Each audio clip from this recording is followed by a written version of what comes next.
Hey everyone, and welcome back. Today we're making the lemon pound cake that started a whole era. This cake is the best lemon pound cake you will ever taste and the easiest pound cake you will ever make. And honestly, lemon cake has always felt like sunshine in dessert form. So today I'm going to show you how I make mine, but I'm also going to tell you a little story about the day I almost gave up baking altogether and how this cake brought me right back. Every good pound cake starts with softened butter. Not I microwaved it for 10 seconds butter. I mean softened. Like you can press your finger in it and it sighs back at you, softened. I like to let my butter cream until it's nice, white, and fluffy. There was a time not too long ago when I baked the lemon pound cake so bad I almost hung up my apron. I mean, it was dry. Dry like it owed somebody money. Dry like it was ready to crumble into dust and float away into the sunset. But sometimes the best things come out of your flop era. Stay with me. Next, we're going to add in our butter flavor shortening. So after that dry cake incident, I told myself, okay, Chanel, try it one more time. But life that week was lifing. Kids running around, laundry everywhere, and I'm over here trying to zest lemons like I'm competing on some cooking show. And that's right when the magic happened. Go ahead and add your sugar 1 cup at a time so that it gets nicely incorporated into the butter.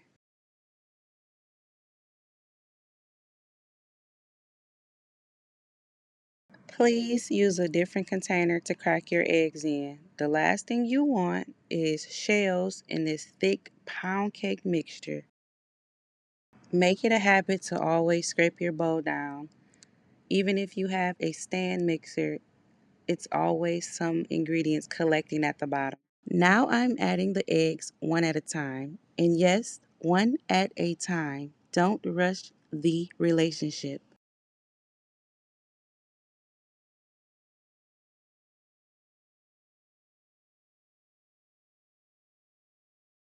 Next, let's go in with our vanilla extract.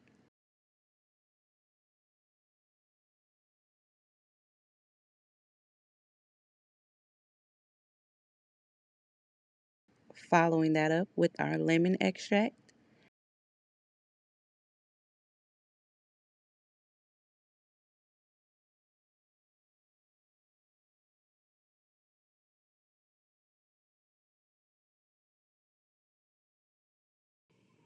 There are plenty ways that you can add moisture into your cake.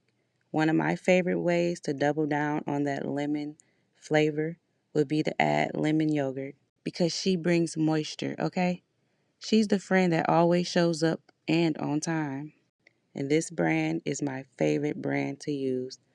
I always weigh it out on a scale because you really don't need much.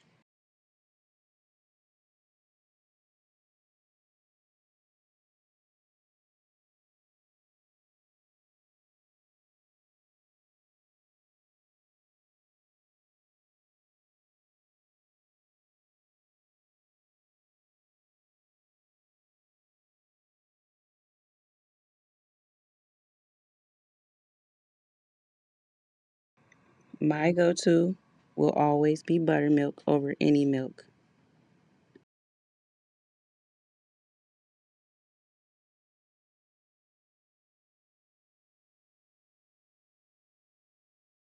Get you one whole lemon and zest it right into the batter.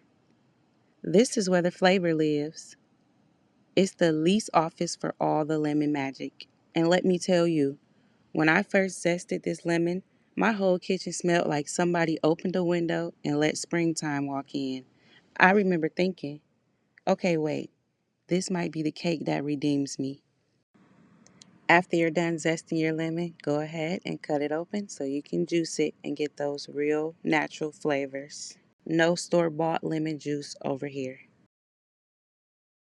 You want to grab you a separate bowl, whisk your flour, baking powder, and salt if you are using unsalted butter. I use salted butter, so I didn't add any salt. Don't dump it in all at once. Fold it in like you're tucking a baby into bed. My stand mixer is on a low speed because I am adding my flour in 1 cup at a time so that it can get incorporated without overmixing. Now while I'm mixing this, here's the part of the story that always gets me. While I was remixing this recipe, my daughter came in the kitchen and said, "Mommy, that smells like the cake you made before."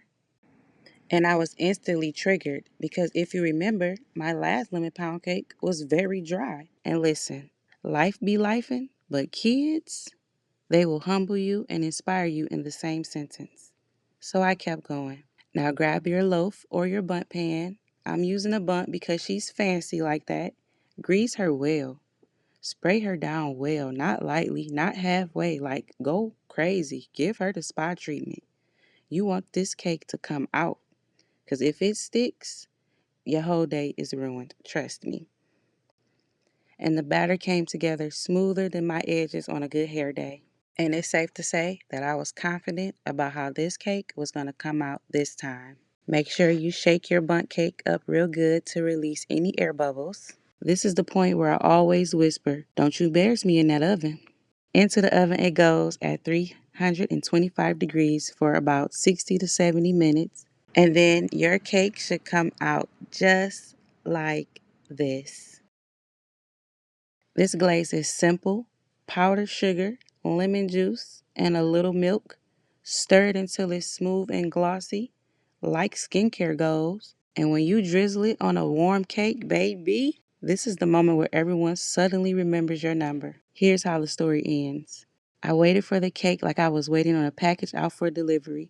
The timer goes off. I open the oven, and this cake rose up like it had something to prove. Golden, smelling like a whole mood. And I swear, in that moment, I knew I was back. Baking era reactivated.